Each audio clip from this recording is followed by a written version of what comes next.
জোরে জোরে বৃষ্টি পড়ছে আর বৃষ্টির মাঝে আমি ভিজে ভিজে বাসন ধোয়াধুয়ি করছি। দেখো বন্ধুরা কি কষ্টের কপাল, কি বৃষ্টিটা নাই হচ্ছে।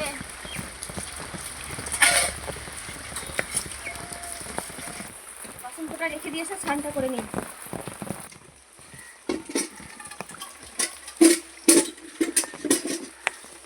এখন একটু আজকে সাবান মাখার টাইম নেই, সাবান মাখতে পারবো না।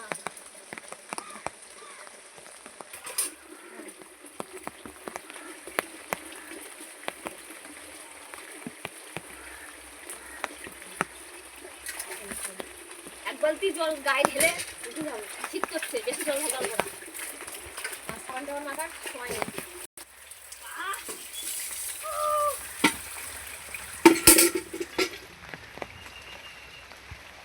জলের স্পিড কমে গেছে, জল চলে যাওয়ার সময় হয়ে গেছে, ওই জন্য জল আসতে